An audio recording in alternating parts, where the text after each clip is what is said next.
In our second series of How to Fix Democracy, we've been focusing on this relationship between capitalism and democracy.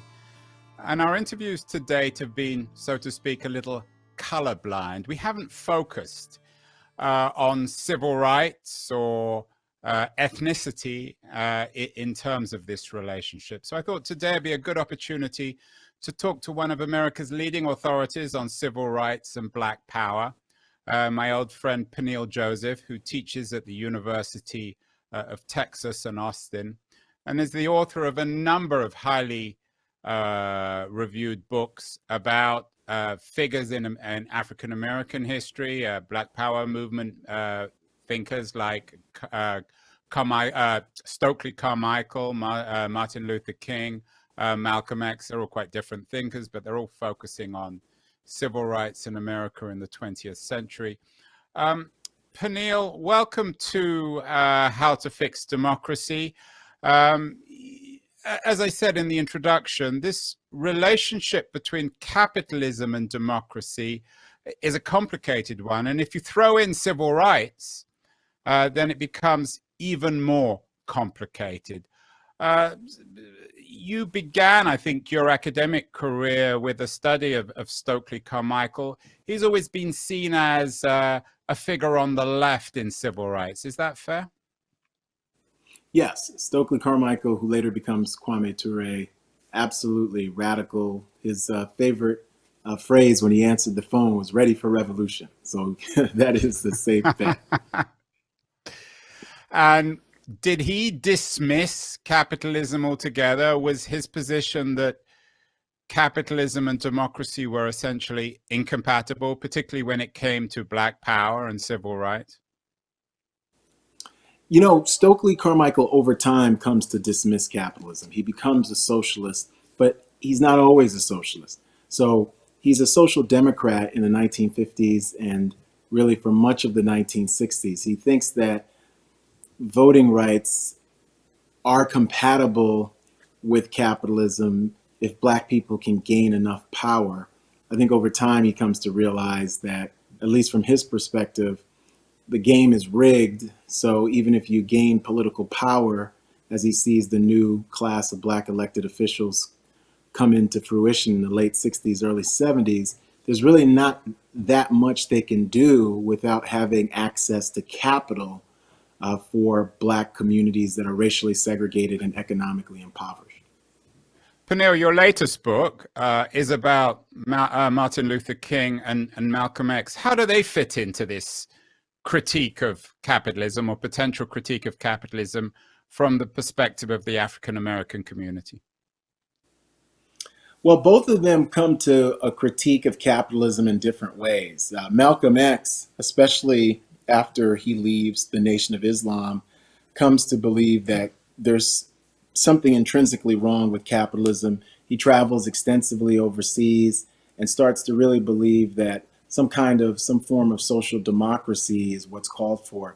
He's not quite sure of what kind, and so he never really formulates a real deep opinion on that score, but he certainly says that whenever you see a capitalist, you see a bloodsucker.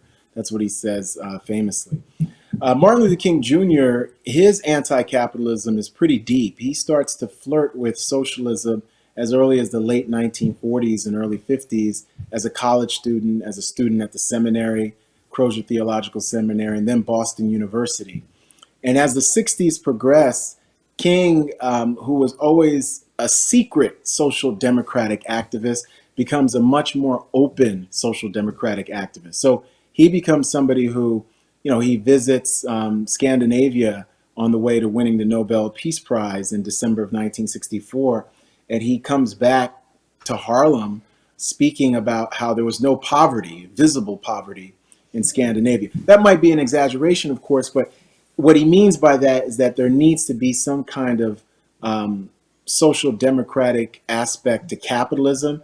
And his final campaign, the Poor People's Campaign, certainly doubles down on this.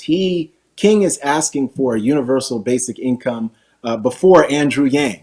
It's Dr. King who says, hey, everyone should have some kind of economic access so that they don't go hungry. that they have decent shelter, and they have basic citizenship rights. So are you suggesting that there was a consensus amongst within the civil rights movement in the 60s, from what I at least think of as a radical like Malcolm X to more of a mainstream thinker like Martin Luther King, that there was at best, a problematic relationship between capitalism and democracy when it came to the African American community? Yes, I believe that consensus was there. A great example is the A. Philip Randolph and Bayard Rustin Freedom Budget that's announced in 1966. And this was a request for $185 billion over a 10-year period to go into the most disadvantaged Black neighborhoods and communities in the United States. Now, that $185 billion was per year, over 18 times more than the current war on poverty at that point, which was about $1 billion a year. So that idea of 10 years of freedom budget, 185 billion, shows you the scope that civil rights leaders were really universally thinking about during the 1960s. It always seems to me that Martin Luther King has been, so to speak, Americanized, transformed into a mainstream American thinker. Is that, do you think, problematic when it comes to King's critique of capitalism? Oh, yes, absolutely. I think that King is a global figure. He called the international stage the world house, very much influenced by Gandhi. He's very much influenced by European social democratic thinkers. He's a rigorous reader of Marxism, but I wouldn't say he's a Marxist, because he feels that Marxism, or conventional Marxism and its applications, don't have enough deep empathy and sort of a moral and religious basis, a belief in human beings. So, and God. So when we think about King, he's this global thinker who he doesn't hesitate to really knit together these panoramic ideas that are taken from both the founding documents of the United States, but also from different nation states as well. Were there dissenters in the 60s within the African American community, people who argued that there was no incompatibility between being an American, being a Black American, and being in favor of free market capitalism?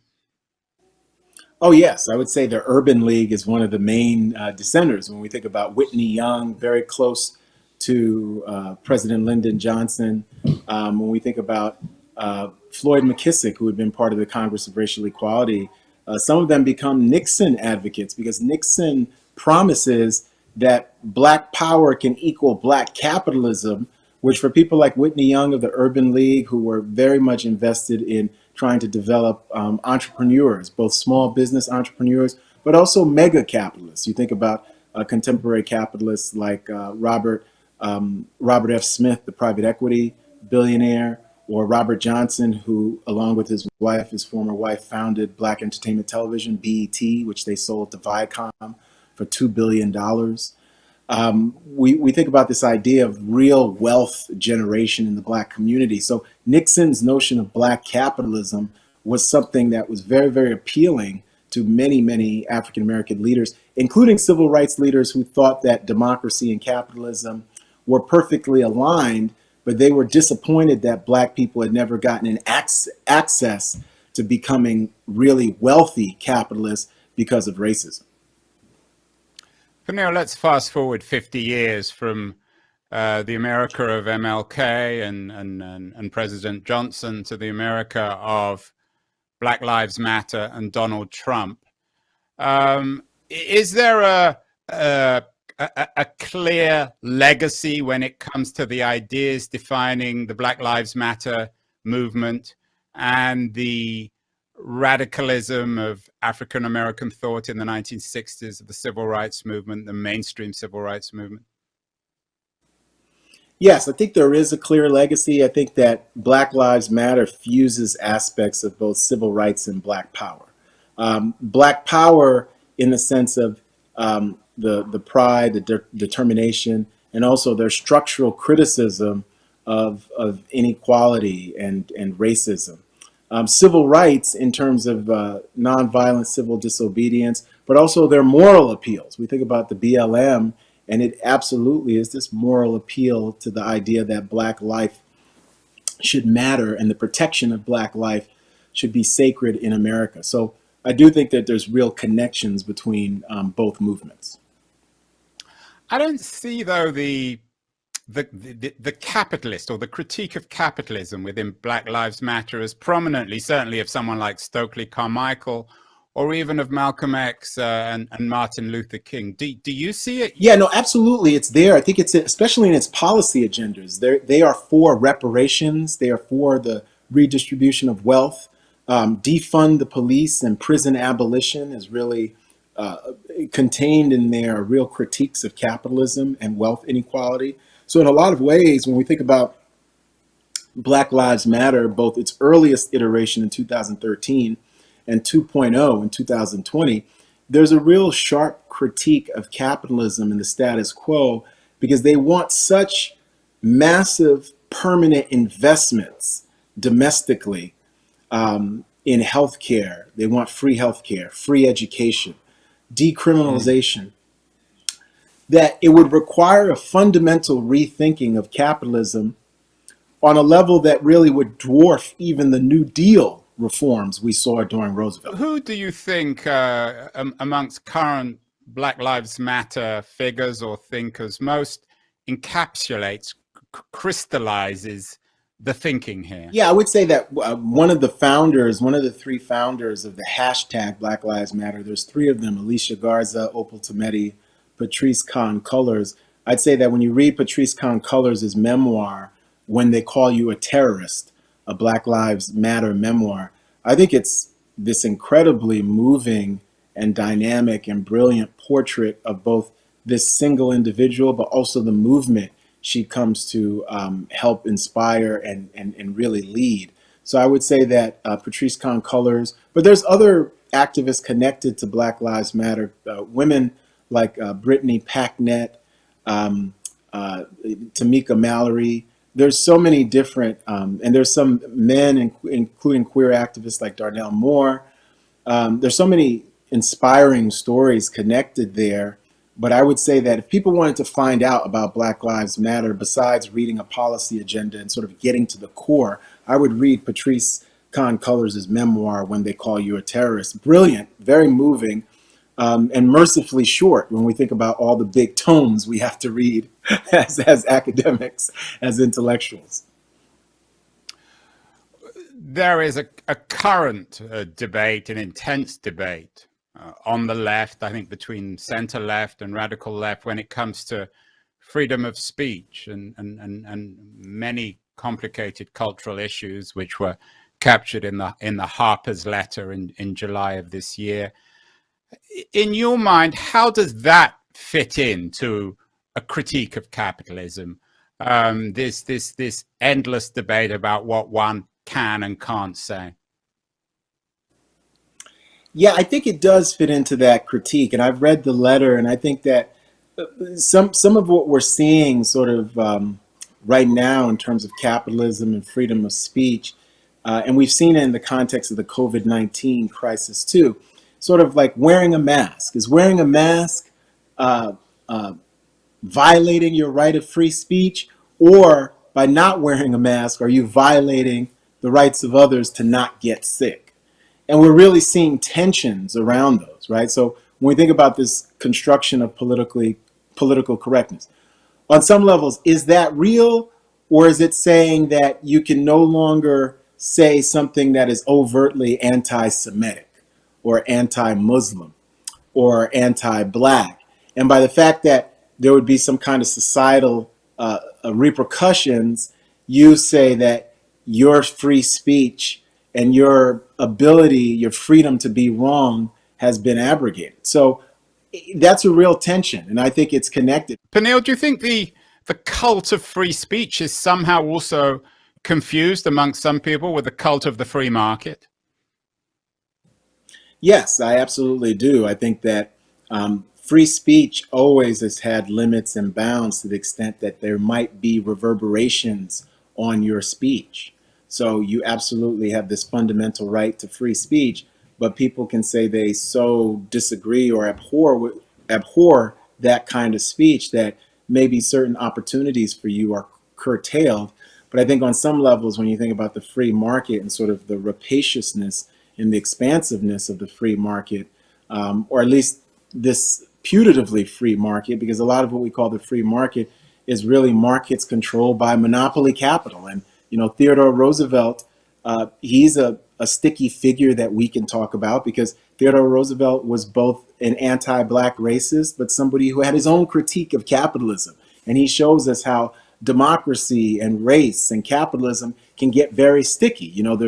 There's a statue of Roosevelt that has been taken away from the Museum of Natural History in New York, that there was a native figure, indigenous figure, an African figure that seemed to be in subservient positions. And on some levels, you can say, well, rightfully, that statue is removed. But can you take away all the statues and monuments of Roosevelt, especially since Roosevelt represents so many different competing aspects of American identity?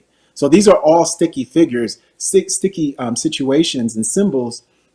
And I've said that the lowest hanging fruit, Andrew, is really the Confederate monuments. Confederate monuments are the lowest hanging fruit because they committed treason against the United States.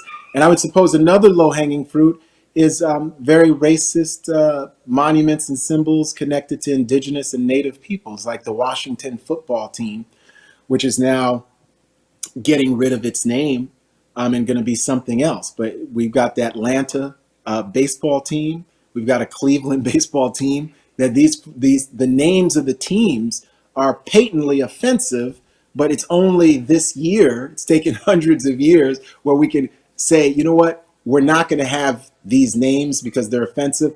But I would argue that taking away the names is not political correctness. It's just saying that these groups are human beings and we're not going to disparage them in a way that we wouldn't disparage white people. But Peniel, as you suggested, these are low-hanging fruit. They're symbolic. They're easy to grab and eat, but perhaps ultimately they won't keep us alive. We began this conversation talking about the 1960s. 50 years later, it's increasingly clear that very little has changed from a socioeconomic point of view, from the perspective of the African American community. If anything, the economic disparities are growing wider and wider. Is that the ultimate condemnation of free market American capitalism? Is that the promise we were told in the 60s is if the law made everyone equal, that would result in economic inequality, but that hasn't happened. Yeah, I'd say that it is a big, big indictment. I'd say that one of the things we've seen through Black Lives Matter movement is this phrase come into popularity of racial capitalism, this idea that historically free market capitalism in the United States has been really about the racial exploitation of so many different groups of people, from racial slavery to Native American genocide, to the marginalization of the Chinese, to the internment of the Japanese, to the exploitation of immigrants from Mexico and South America and Latin America, Africa, and the Caribbean.